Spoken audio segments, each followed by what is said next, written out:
Para mim é um privilégio sempre aos domingos, quando prego a palavra aqui, subir com um dos homens da igreja aqui, né? Sempre tem um dos homens da igreja que sobe, que ora, e eu conto com as orações de vocês, sempre quando a palavra de Deus está sendo pregada neste lugar, nesse púlpito. Dou as boas-vindas para vocês. Estou vendo alguns rostinhos novos aí, sejam muito bem-vindos.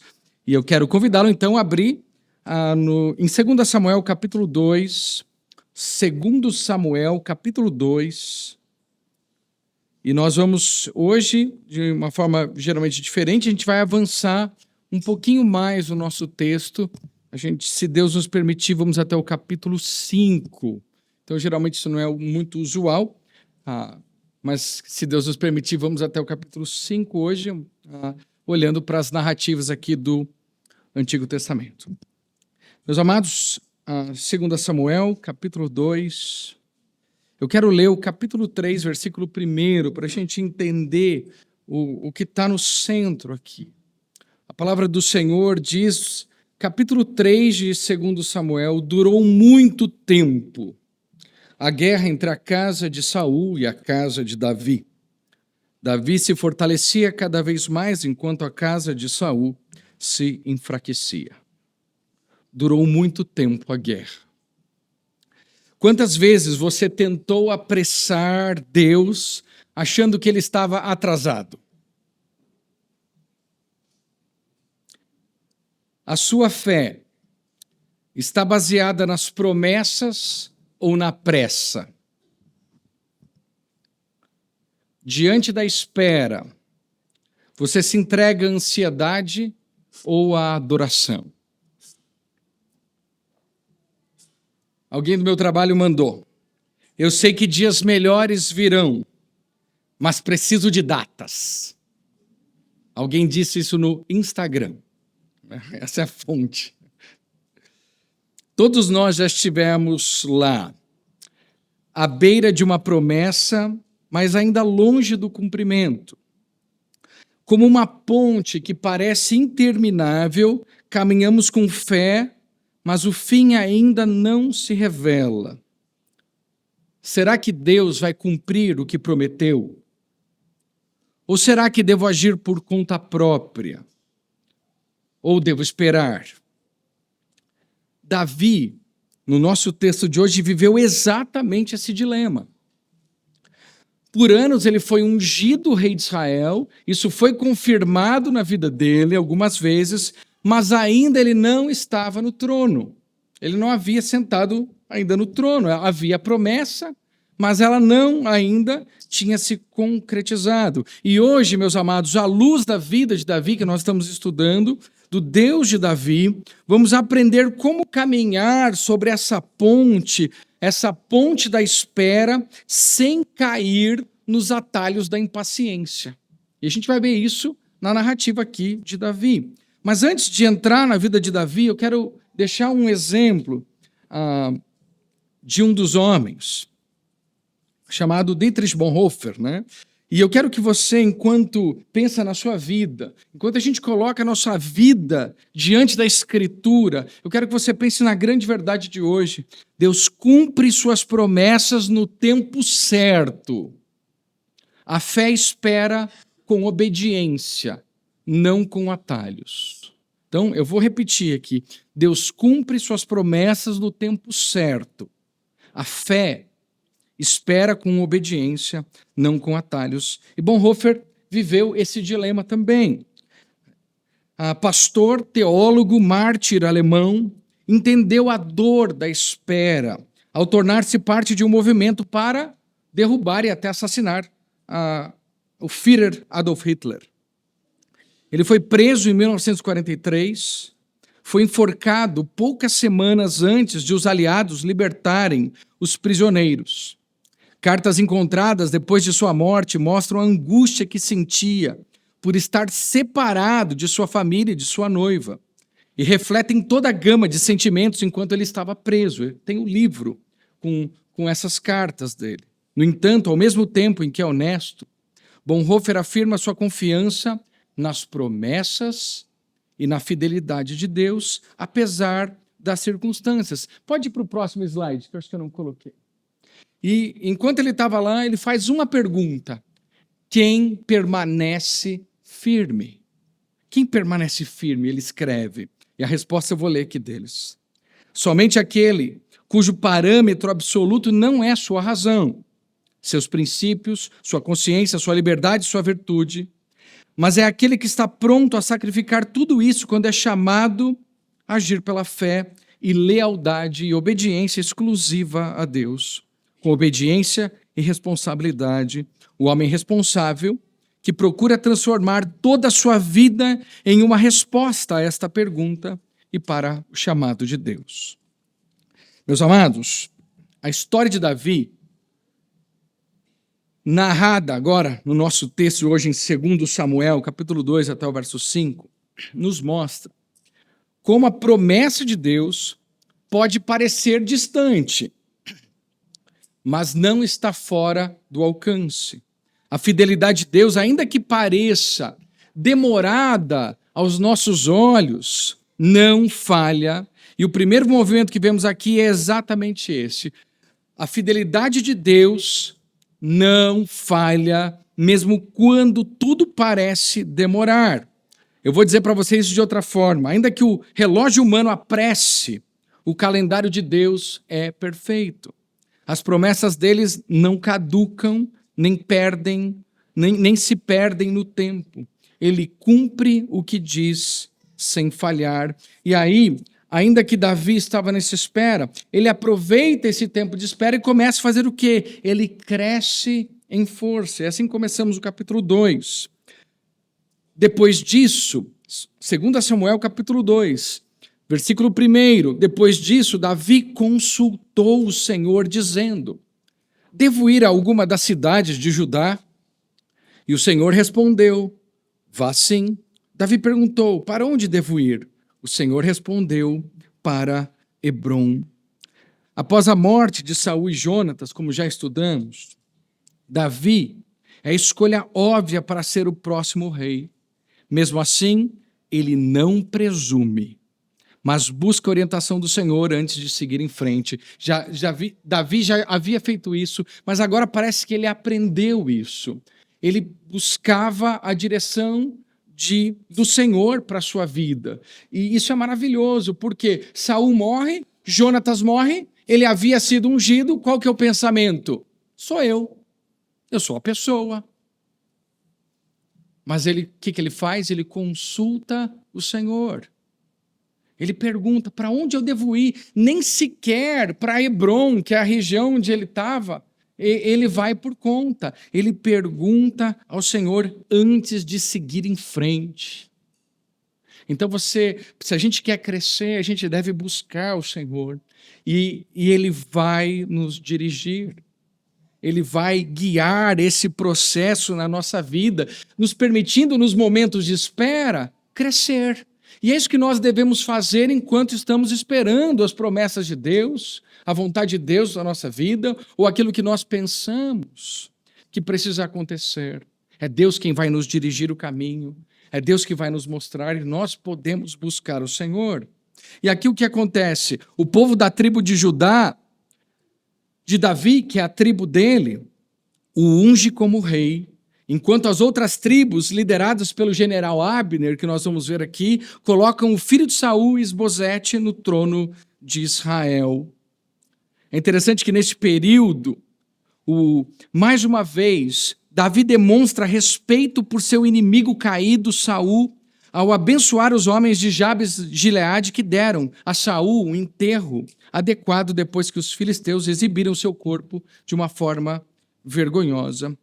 Essa também pode ter sido a maneira de Davi se aproximar das tribos de Israel na esperança de ver ou de reunir o reino. E o texto nosso diz, a partir do verso 2, então, Davi foi para lá, Hebrom, levando consigo as suas duas mulheres, Ainoã, a jezreelita, e a Abigail, a viúva de Nabal, o carmelita.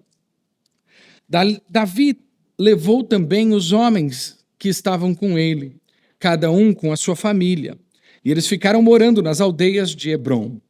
Então vieram os homens de Judá e ali ungiram Davi rei sobre a casa de Judá. E informaram a Davi que os homens de Jabes de Gileade tinham sepultado Saul. Então Davi enviou mensageiros aos homens de Jabes de Gileade para dizer-lhes: benditos do Senhor sejam vocês, por este ato de bondade para com o seu senhor, para com Saul, pois vocês o sepultaram, e agora que o Senhor use de misericórdia e fidelidade para com vocês, e eu também os tratarei bem por causa do que vocês fizeram. E agora sejam fortes e valentes, porque Saul, o senhor de vocês, está morto, e os da casa de Judá me ungiram para ser o seu rei. Abner, filho de Ner, capitão do exército de Saul, levou Isbosete, filho de Saul, para Manaim e o constituiu rei sobre Gileade, sobre os Assuritas, sobre Israel, Efraim, Benjamim e sobre todo o Israel. Isbosete, filho de Saul, tinha 40 anos de idade quando começou a reinar sobre Israel e reinou 2 anos. Somente a casa de Judá seguia Davi. O tempo que Davi reinou em Hebrom sobre a casa de Judá foram 7 anos e 6 meses. Aqui, então, Davi se aproxima de uma forma muito bondosa aqui de Israel, dizendo: olha, eu não vou lhes fazer mal. Eu não vou lhes fazer mal. E ele reconhece, então, a bravura desses homens que haviam sepultado Saul. Mas nessas entrelinhas ele diz: Judá me ungiu rei sobre eles. E ele faz, então, esse aviso ali para aqueles que estavam, então, no restante de Israel, da qual ungiram o filho de Saul, Isbosete, para reinar sobre todo o resto. O que acontece em seguida, meus amados irmãos, é que uma guerra civil irrompe entre Judá, liderada pelo Davi e pelo general Joabe, e Israel, liderada por Isbosete e o general Abner. Então você vai ter isso muito forte dentro do livro de 2 Samuel, que é Davi, Joabe, e você vai ter, então, agora, Isbosete e Abner, general, aqui nesse contexto que nós vamos estudar. E aí, o que acontece? Essa guerra civil, muitos morrem na batalha, inclusive Azael, irmão de Joabe, o que levará a uma disputa sangrenta entre generais. E esse é o clima. Aqui, a ascensão de Davi ao trono, é derramado muito sangue, mas nesse momento de espera, Davi precisava fazer o quê? Crescer. E a gente vai vendo, ele busca o Senhor, ele não procura vingança, ele trata bem os seus inimigos. Você vê o coração de um rei sendo formado aqui. E é importante a gente entender esse processo de crescimento na vida de uma pessoa, e especialmente aqui na vida de Davi, isso não é tão visível. Mas é assim que faz. Quando a gente planta as sementes na nossa vida, é essa forma. Muitas vezes o crescimento não vai aparecer. E vocês já perceberam que nos momentos de maior espera na nossa vida, a gente não vê muita coisa acontecendo mesmo? Você já viu isso? A gente está esperando, não acontece nada, entre aspas, mas muitas vezes a semente está lá, brotando, germinando, né? E é interessante isso, porque a gente tem que respeitar esse processo. Tem gente que é muito apressado. Mas quando um agricultor, eu vou usar um exemplo aqui, planta uma semente, ele não a desenterra todos os dias para ver se ela está crescendo. Seria estranho isso, né? Todo dia, deixa eu ver se ela está crescendo, vai lá, desenterra ela. Não está ainda. Coloca ela de volta e olha lá. No outro dia ele vai lá, desenterra a semente. Não, ainda não. Põe de volta. Essa semente não vai crescer. Ela não é, gente. Né? Tem alguém que planta aqui? Não? Tem os agricultores aqui, tá? Que plantam, né? E aí o que acontece? A gente precisa olhar. O agricultor, ele confia que no tempo certo, com sol e chuva, a colheita virá. E assim é com as promessas de Deus. Não são instantâneas, mas certo. Deus poderia ter acabado com essa guerra. Mas essa guerra estava durando, porque ele estava trabalhando na vida do seu servo, o rei Davi. E a gente pode ver essas nuances do crescimento de Davi até o capítulo 5. O que acontece é que, com o tempo, as forças de Davi, lideradas por Joabe, prevalecem. E o nascimento dos filhos também parece indicar o fortalecimento da casa de Davi. Vamos continuar o nosso texto, então. A partir do verso 12 agora, do capítulo 2. Abner, filho de Ner, e os homens de Isbosete, filho de Saul, saíram de Manaim e foram para Gibeão. Joabe, filho de Zeruia, e os servos de Davi também saíram. E os dois grupos se encontraram perto da cisterna de Gibeão. Um grupo parou do lado de cada cisterna e o outro do lado de lá. Então Abner disse a Joabe: que os moços se levantem e lutem diante de nós. Joabe respondeu: está bem. Então se levantaram e avançaram em igual número. 12 de Benjamim, da parte de Isbosete, filho de Saul, e 12 dos homens de Davi. Cada um pegou seu adversário pela cabeça, meteu-lhe a espada no lado e caíram mortos juntos. Por isso aquele lugar foi chamado de Campo das Espadas. Fica perto de Gibeão. Houve um combate intenso naquele dia, e Abner e os homens de Israel foram derrotados pelos homens de Davi. Estavam ali os 3 filhos de Zeruia, Joabe, Abisai e Azael. Azael, que era ligeiro como uma gazela selvagem, perseguiu Abner, e na sua perseguição não se desviou, nem para a direita, nem para a esquerda. Então Abner olhou para trás e perguntou: é você, Azael? Ele respondeu. Aí, tá aí, só para descontrair, tá? Sou eu mesmo. Então Abner disse: desvie-se para a direita ou para a esquerda, agarre um dos soldados e pegue a armadura dele. Porém Azael não desistiu de perseguir Abner. Então Abner disse mais uma vez: pare de me perseguir, do contrário vou ter de matá-lo. E depois como poderia olhar no rosto de seu irmão Joabe? Como Azael não quis deixar de persegui-lo, Abner o feriu na barriga com a extremidade inferior da lança, que lhe saiu pelas costas. Azael caiu e morreu ali mesmo. Todos os que chegavam ao lugar em que Azael tinha caído morto paravam. Porém Joabe e Abisai perseguiram Abner. O sol se pôs quando eles chegaram à colina de Amá, que está em frente de Giá, no caminho do deserto de Gibeão. Os filhos de Benjamim se reuniram em volta de Abner, formando uma só tropa, e se puseram no alto de uma colina. Então Abner gritou para Joabe: será que a espada vai consumir para sempre? Você não sabe que serão amargas as suas consequências? Até quando você vai esperar para ordenar ao povo que deixe de perseguir os seus irmãos? Joabe respondeu: tão certo como vive Deus, se você não tivesse falado, só amanhã cedo o povo cessaria de perseguir cada um seu irmão.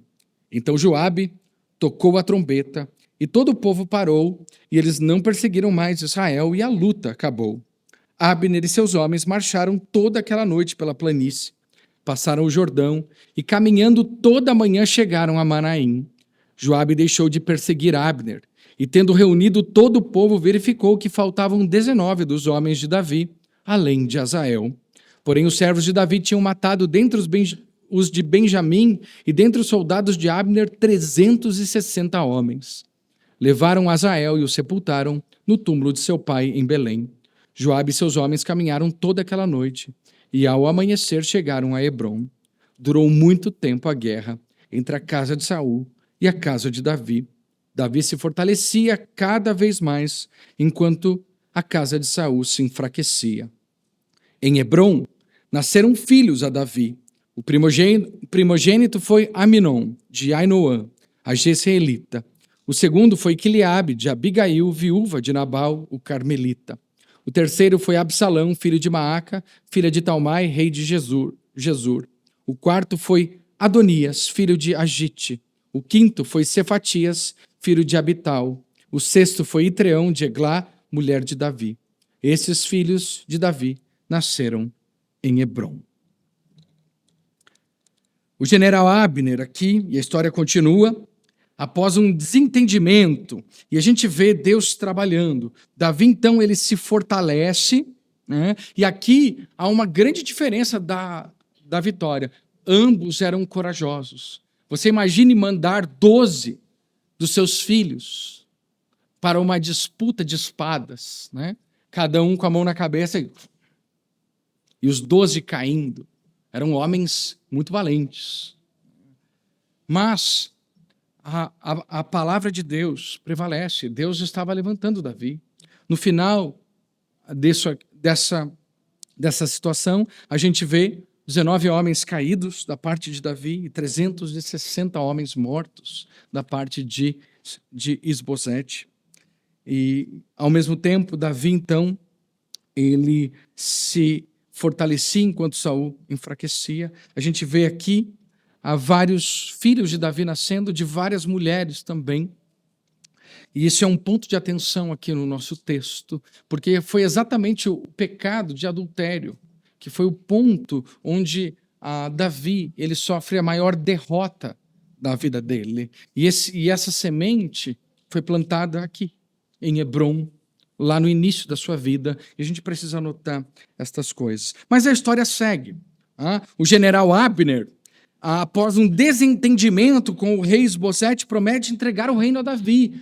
Então, esse general, né, que havia acabado de lutar, então, ele, após um desentendimento, ele muda. Davi exige a devolução de sua esposa, a filha de Saul, Mical. Abner cumpre a promessa ao persuadir os anciãos de Israel a seguir Davi e depois se reúne com Davi para selar o acordo. E a gente tem essa história acontecendo. Então, olha aqui, vamos seguir mais um pouco do nosso texto. Paciência aqui, que é bastante leituras hoje, mas é para a gente verificar como são as narrativas. Elas são mais longas mesmo. E ele diz assim: enquanto durou a guerra entre a casa de Saul e a casa de Davi, Abner se tornava cada vez mais poderoso na casa de Saul. Saul teve uma concubina chamada Rispa, filha de Aiá. Isbosete perguntou a Abner: por que você teve relações com a concubina de meu pai? Abner ficou indignado com as palavras de Isbosete e disse: sou eu um cão a serviço de Judá? Ainda hoje sou fiel à casa de Saul, seu pai, e aos irmãos e aos amigos dele, e não entreguei você nas mãos de Davi. No entanto, hoje você quer me culpar por causa dessa mulher. Que Deus me castigue se eu não fizer por Davi o que o Senhor lhe prometeu, transferindo o reino da casa de Saul, estabelecendo o trono de Davi sobre Israel e sobre Judá, desde Dan até Berseba. E aqui ele lembra a promessa dada por Samuel. Isbosete não pôde dizer nada a Abner, porque tinha medo dele. Então Abner enviou mensageiros a Davi dizendo: de quem é a terra? Faça uma aliança comigo e eu o ajudarei a fazer com que todo Israel se junte a você.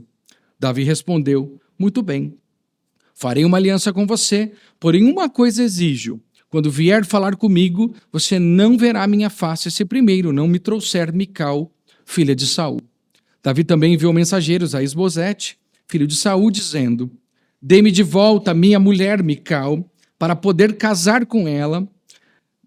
Dei como pagamento 100 prepúcios de filisteus. Então Isbosete mandou tirá-la do seu marido Paltiel, filho de Laís. Seu marido a acompanhou, caminhando e chorando atrás dela, até Baurim. Então Abner disse a ele: agora vá e volte para casa. E ele voltou. Abner falou com os anciãos de Israel, dizendo: no passado, vocês queriam que Davi reinasse sobre vocês. Façam isso agora, porque o Senhor falou dizendo: por meio de Davi, meu servo, livrarei o meu povo das mãos dos filisteus e das mãos de todos os seus inimigos. Abner também falou com a tribo de Benjamim. E então ele foi dizer a Davi em Hebrom tudo o que agradava a Israel e toda a casa de Benjamim. Abner foi falar com Davi em Hebrom e 20 homens estavam com ele. Davi ofereceu um banquete a Abner e aos homens que tinham vindo com ele. Então Abner disse a Davi: eu me levantarei e irei para juntar todo Israel ao rei meu senhor, para fazerem aliança com o rei, e meu senhor reinará sobre tudo o que quiser. Então Davi deixou que Abner partisse e ele foi em paz. Aqui a gente vê a promessa de Deus começa a ser repetida.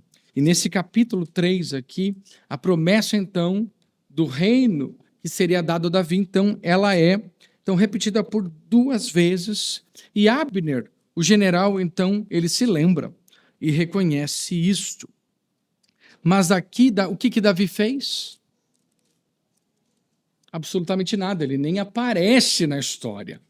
E essa é a questão que a gente precisa notar, porque Davi, ele apenas não confiava nas promessas que haviam sido feitas muitos anos antes, mas ele também se recusava a tomar atalhos para chegar até elas. E Deus então vai mudando o curso. É Deus quem pode fazer isso, não somos nós.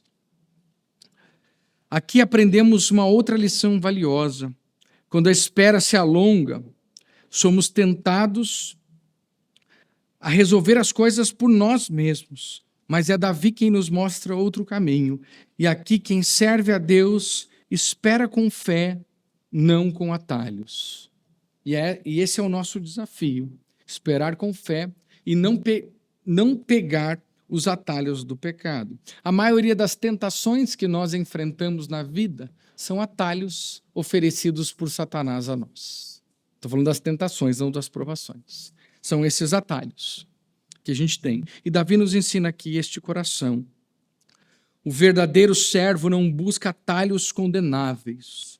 Ele sabe que esperar em Deus não é inércia, mas confiança ativa, que rejeita a impaciência e se firma na integridade. E a partir de então, aqui o texto procura mostrar que Davi está acima de qualquer reprovação na morte de seus inimigos. É muito triste o que vem agora, porque o general de Davi, Joabe, após saber aqui das intenções bem-sucedidas de Abner, assassina Abner para vingar a morte de seu irmão Asael. E aqui é uma das vezes que vem um tema que está sendo muito recorrente na nossa igreja, que é a vingança.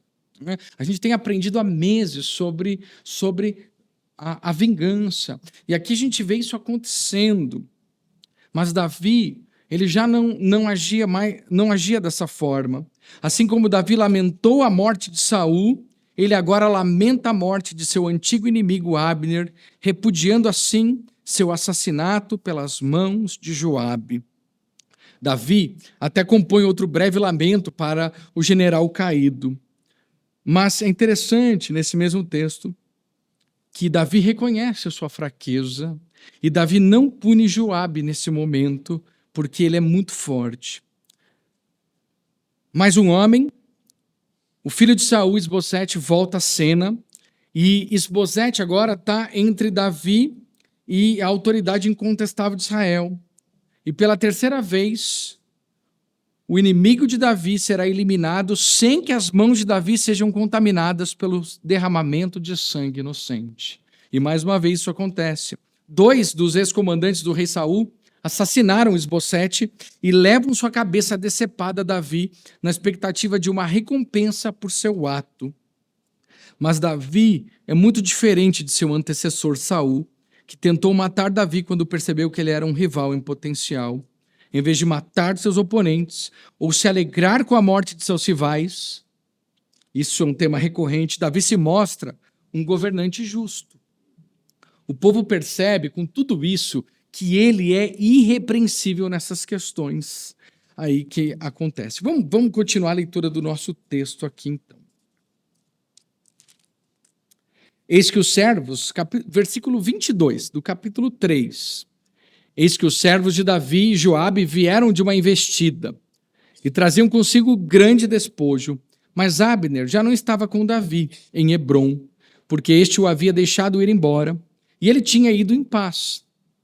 Quando Joabe chegou com toda a tropa que estava com ele, disseram-lhe: Abner, filho de Ner, veio falar com o rei, que deixou que ele fosse embora em paz. Então Joabe foi falar com o rei e lhe disse: O que foi que o Senhor fez? Eis que Abner esteve aqui e o Senhor o deixou ir embora. Agora ele se foi. O Senhor bem conhece Abner, filho de Ner. Veio para enganá-lo, para observar os seus movimentos e sondar todos os seus planos. Ao sair da presença de Davi, Joabe enviou mensageiros atrás de Abner, e eles o trouxeram de volta desde a cisterna de Sirá, sem que Davi o soubesse. Quando Abner voltou a Hebrom, Joabe o levou para um lado, no interior do portão da cidade, para lhe falar em segredo, e ali o feriu na barriga. E assim Abner morreu, por ter derramado o sangue de Asael, irmão de Joabe. Depois, quando Davi ficou sabendo, disse: Eu e o meu reino somos inocentes diante do Senhor para sempre, do sangue de Abner, filho de Ner. Que este sangue caia sobre a cabeça de Joabe e sobre toda a casa de seu pai. Que nunca falte na casa de Joabe quem tenha corrimento, quem seja leproso, quem se apoie em muleta, quem caia a espada, quem necessite de pão. Assim Joabe e seu irmão Abisai mataram Abner, porque este tinha matado Asael e o irmão deles na batalha de Gibeão.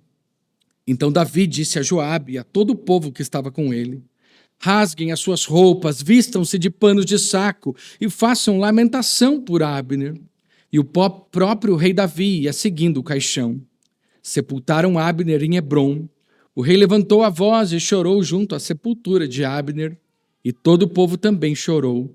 E o rei fez a seguinte lamentação por Abner: porque Abner teve de morrer como se fosse um tolo. As suas mãos não estavam atadas, nem estavam acorrentados os seus pés. Você caiu como quem cai diante dos filhos da maldade. E todo o povo chorou muito mais por ele. Então todo o povo veio fazer com que Davi comesse pão, sendo ainda dia. Mas Davi fez este juramento: que Deus me castigue severamente se eu provar pão ou qualquer outra coisa antes que o sol se ponha. Todo o povo notou isso e aprovou essa atitude, assim como aprovava tudo o que o rei fazia. Naquele dia, todo o povo e todo Israel ficaram sabendo que o rei não tinha nada a ver com a morte de Abner, filho de Ner. Então o rei disse aos seus servos: saibam que hoje caiu em Israel um príncipe e um grande homem. Hoje sou fraco, embora ungido rei. Esses homens, os filhos de Zeruia, são mais fortes do que eu. Que o Senhor retribua ao que fez esse mal como ele merece.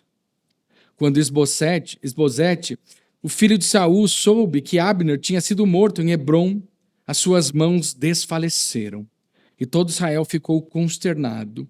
Esse filho de Saul tinha a seu serviço 2 homens, capitães de tropas. Um se chamava Baaná e o outro Recabe. Eram filhos de Rimom, o Berotita, dos filhos de Benjamim, porque também a cidade de Beerote era considerada como pertencente a Benjamim.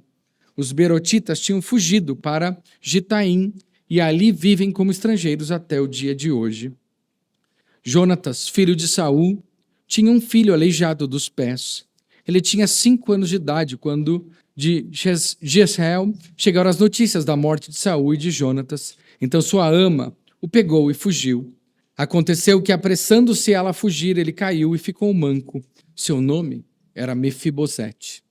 Recabe, Baná, filhos de Rimom, Berotita, chegaram à casa de Esbozete no maior calor do dia, estando este a dormir ao meio-dia. Ali entraram para o interior da casa, como que vindo buscar trigo, e o feriram na barriga. Depois Recabe, Baná, seu irmão, fugiram. Eles tinham entrado na casa enquanto Esbozete estava deitado em sua cama, no quarto de dormir. Feriram-no e o mataram. Depois cortaram a cabeça dele e o levaram, andando toda a noite pelo caminho da planície. Levaram a cabeça de Esbozete ao rei Davi em Hebrom e lhe disseram: aqui está a cabeça de Esbozete, filho de seu inimigo Saul, que queria matá-lo. Assim hoje o Senhor Deus vingou o rei, meu senhor, de Saul e de sua descendência.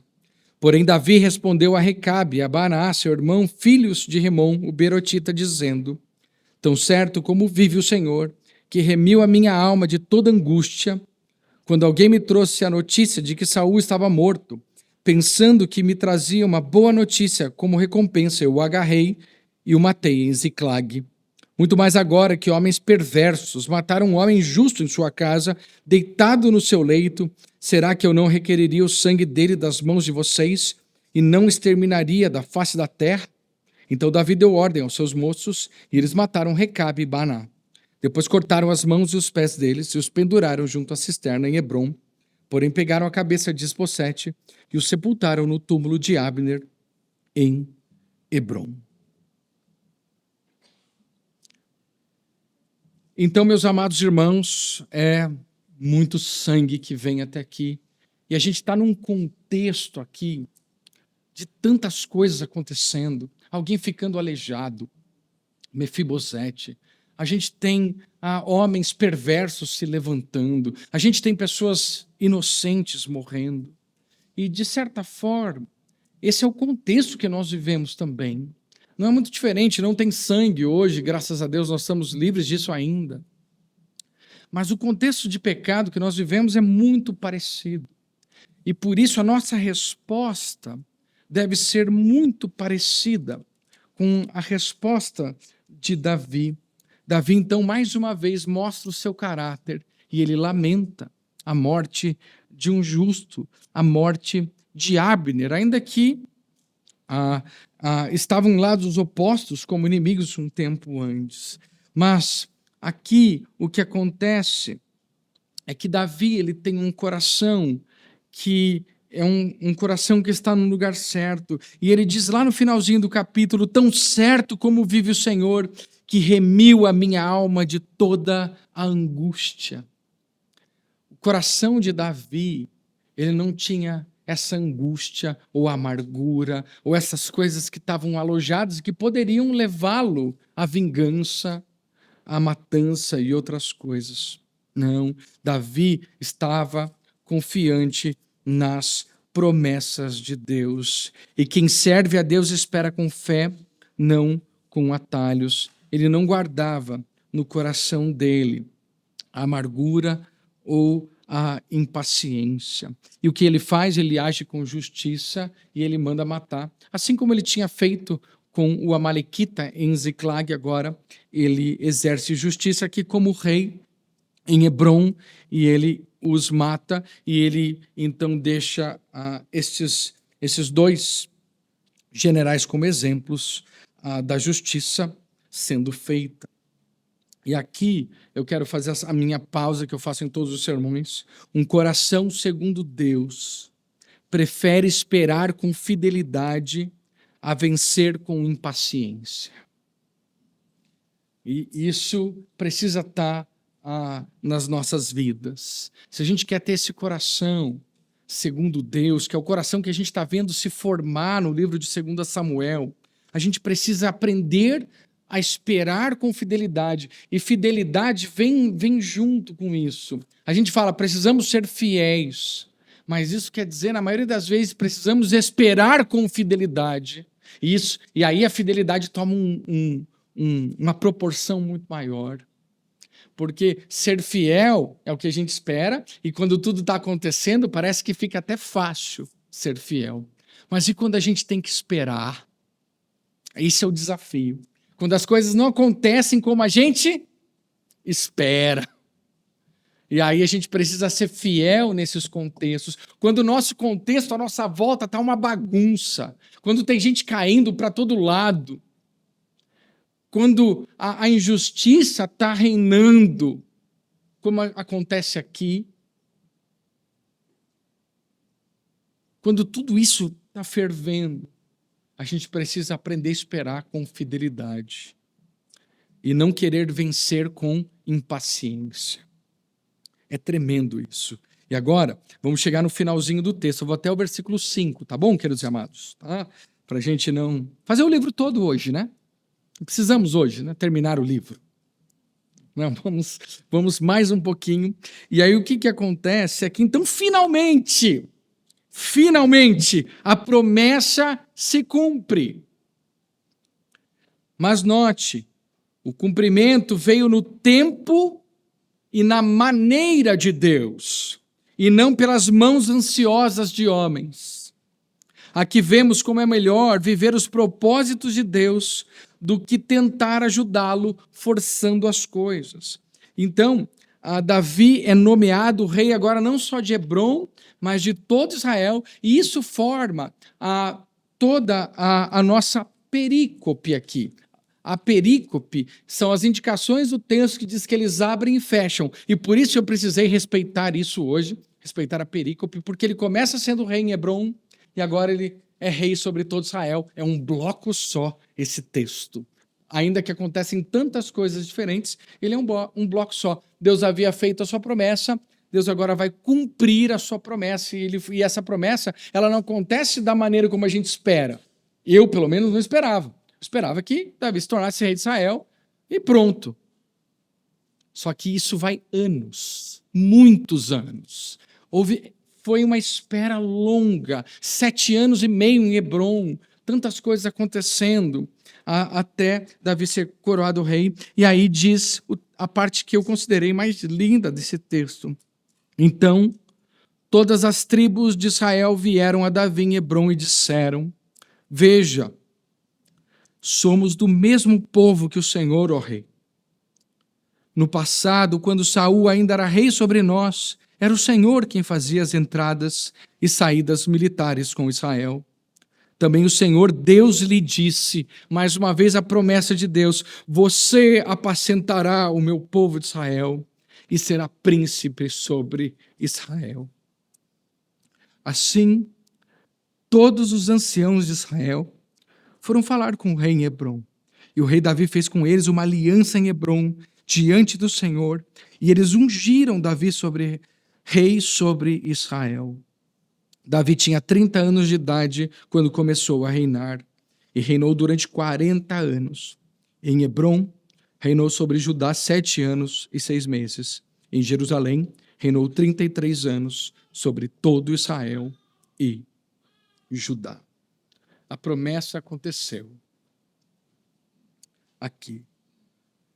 E é maravilhoso aqui, porque nesse período, o que Deus estava fazendo? Quem ele estava formando? Talvez a maioria das pessoas nas cidades perguntava, não, Deus estava formando um rei. Mas não era esse o intuito de Deus. O que Deus estava formando aqui era um rei pastor.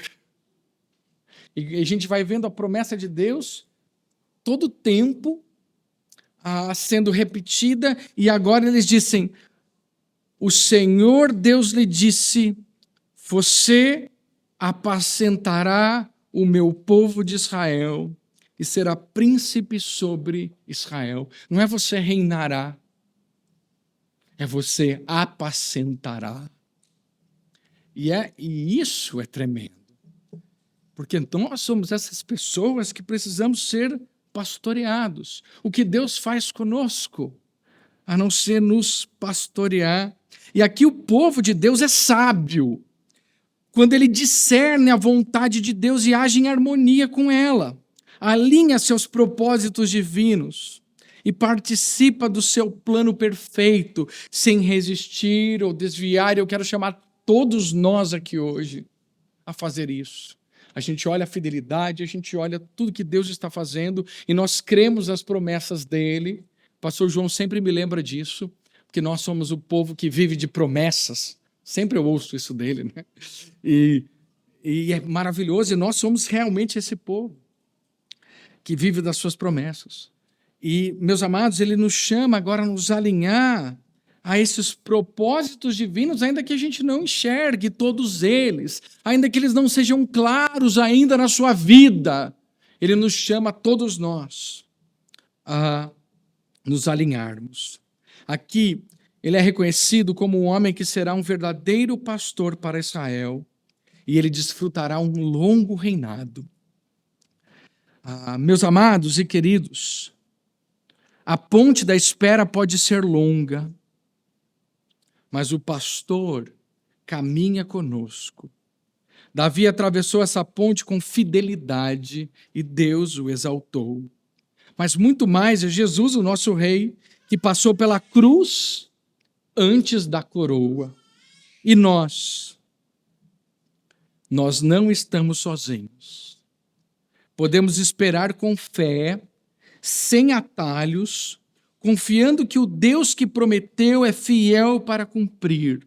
Assim, devemos caminhar com os olhos no pastor que deu a vida por você. Assim, como que a gente encontra Jesus nessa passagem?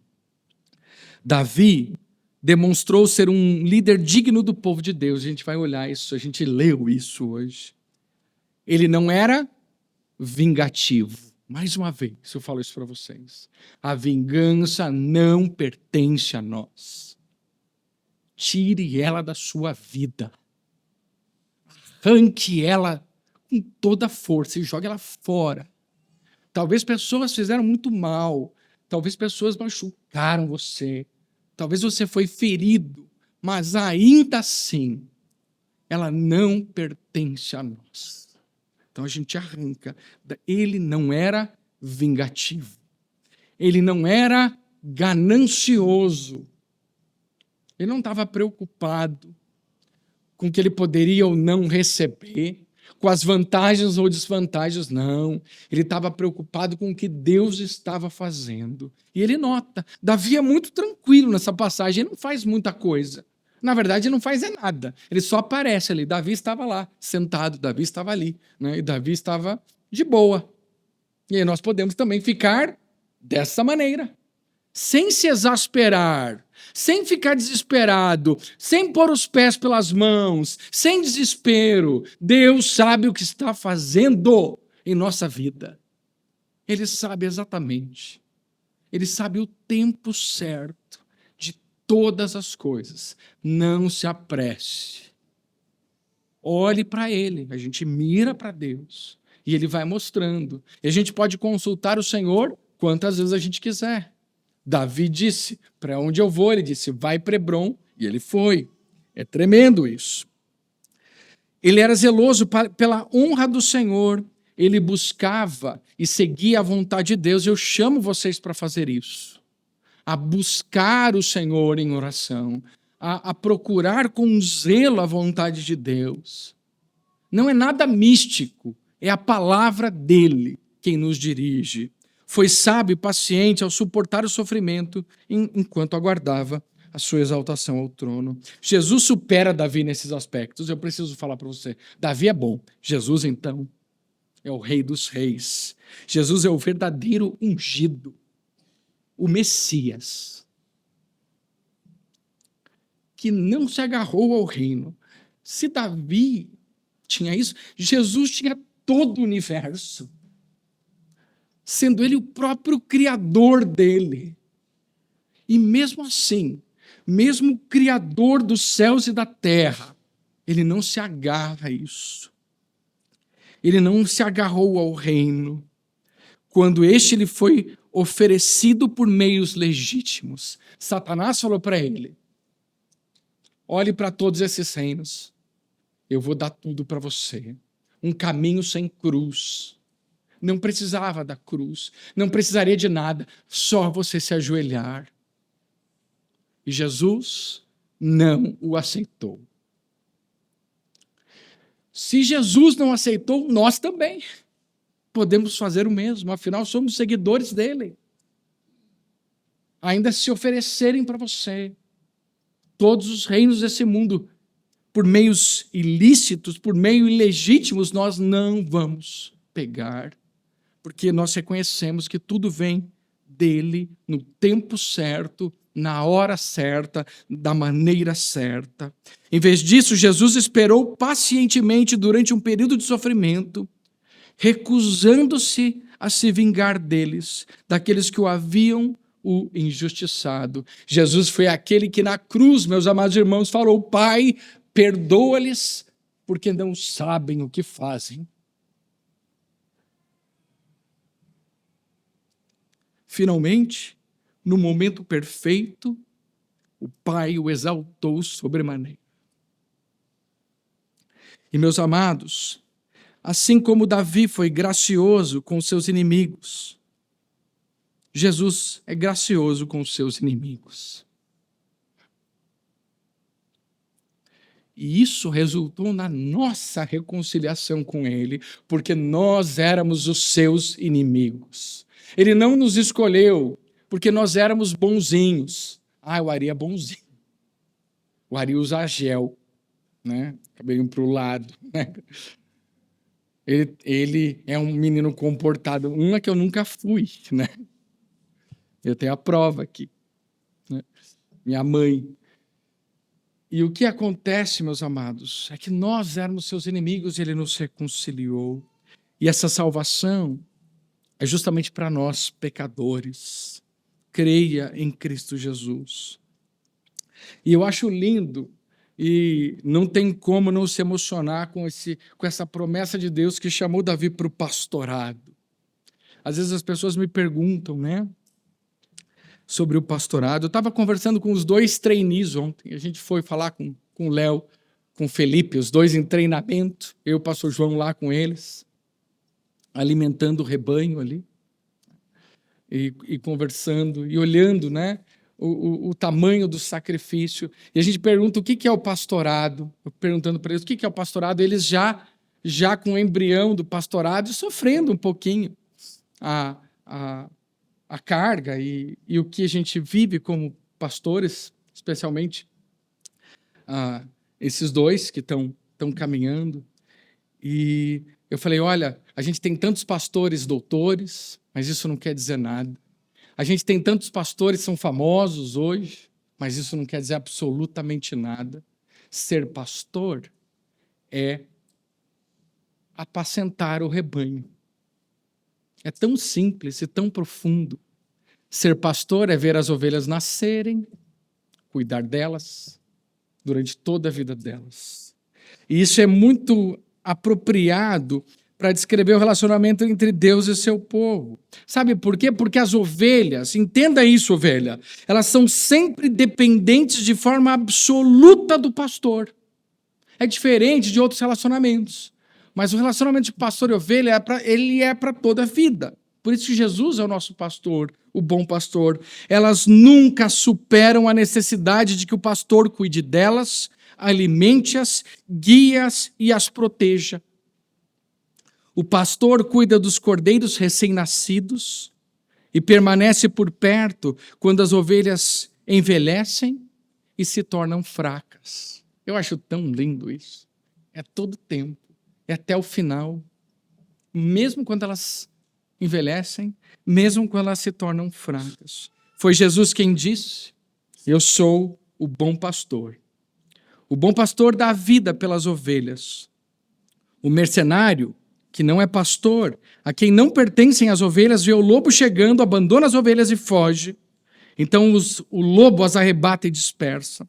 O mercenário foge porque é mercenário e não se importa com as ovelhas. Eu sou o bom pastor. Conheço as minhas ovelhas e elas me conhecem. Assim como o Pai me conhece, eu conheço o Pai e dou a minha vida pelas ovelhas. Ai, gente, não era para mostrar aqui, né? Eu lendo um texto tão sério, e vocês aqui, né, gente? Mas deixa eu mostrar como que a gente se enxerga lá. Cadê o outro? Isso, né? Tem o pastor aqui, Jesus, e tem os cães pastores, né? Eu e o João aqui do lado, tá? Só para deixar certo como que é o nosso trabalho, né? Então, Jesus fala, a gente faz. E é mais ou menos essa ideia, tá bom? Mas nosso perfeito e glorioso Rei Pastor, Jesus, venceu o pecado, Satanás e a morte em nosso favor. Termino aqui fazendo algumas aplicações, se vocês me permitem. E aí a gente resume isso, porque a gente leu muito texto hoje, eu preciso então aplicar no final. Se eu aplicasse no meio, ia demorar muito. Em vez de tentar progredir, confie em Deus para exaltá-lo, quando ele achar conveniente. A piedade de Davi era maior do que a sua ambição. Homens, olha para isso. A piedade tem que ser maior do que as nossas ambições. Se você tem uma ambição, que seja ser piedoso na sua vida. Essa deve ser a nossa maior ambição. Também, embora tivesse sido ungido como futuro rei, ele esperou que Deus o exaltasse no momento certo.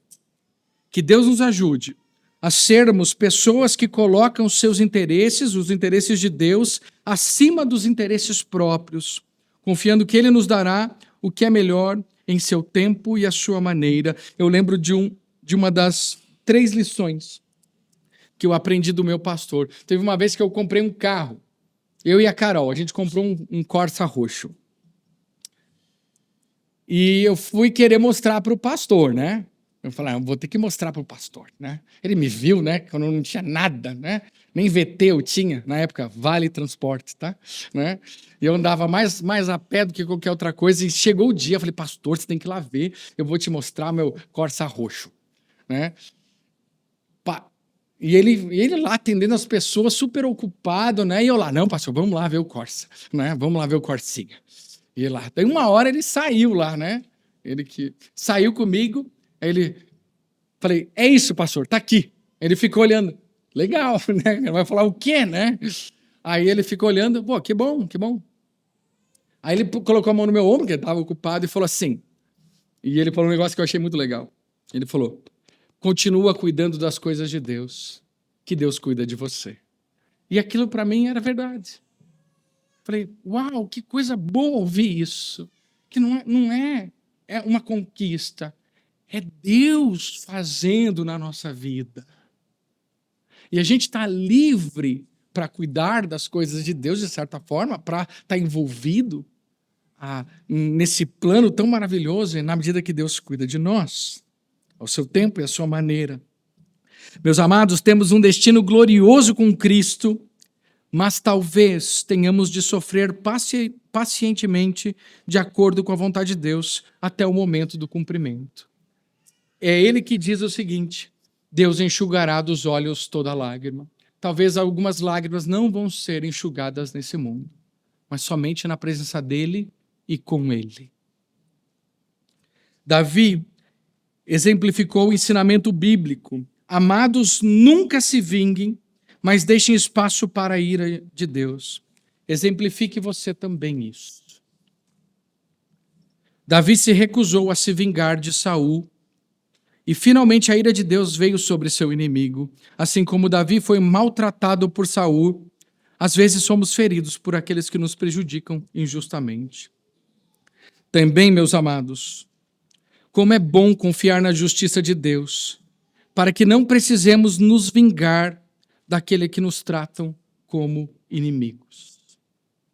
A gente tem esse caminho que é muito melhor. Podemos seguir o exemplo de Davi, de buscar a orientação de Deus, embora não recebemos orientação de videntes, mas por meio de sua palavra, que é totalmente suficiente. Também podemos seguir Davi e dar glória ao Senhor por todas as nossas conquistas. Isso a gente vai ver na próxima semana. Queridos, deixo aqui para vocês um ponto de observação que nós já falamos. As sementes da destruição futura podem ser plantadas durante os períodos de bênção na nossa vida.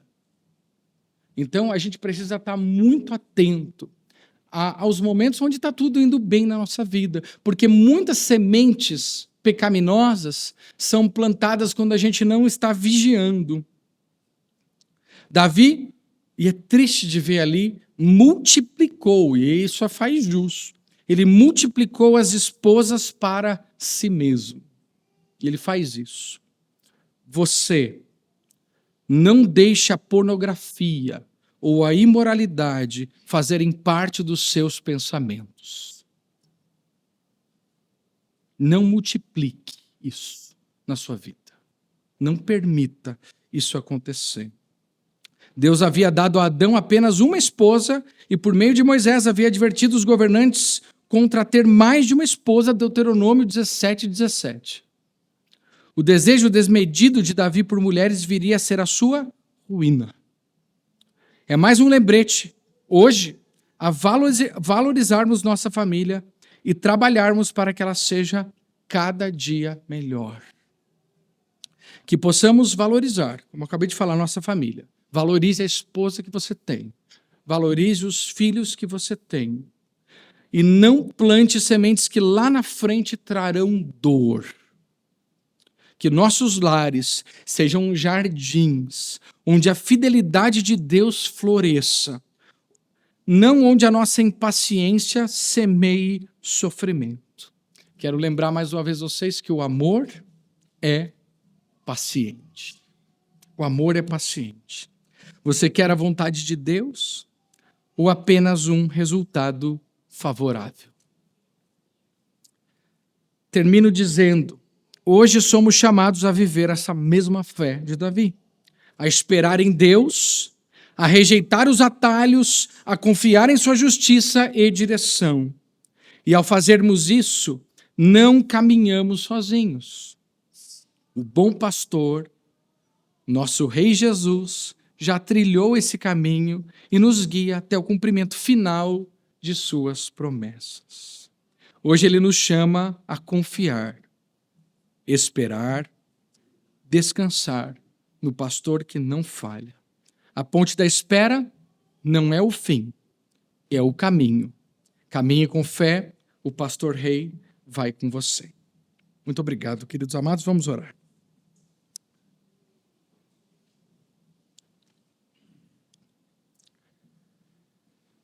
Ó Deus Altíssimo,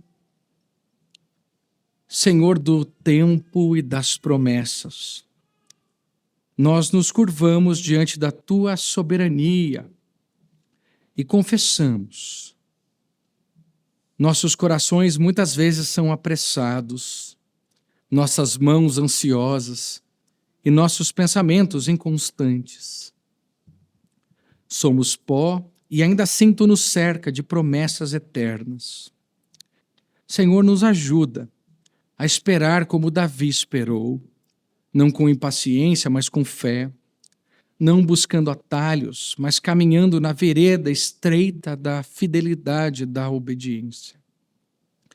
Que a nossa alma se aquiete debaixo da tua mão poderosa, até que no tempo designado o Senhor faça a sua vontade, não para a nossa glória, mas, Senhor, para o louvor do teu santo nome.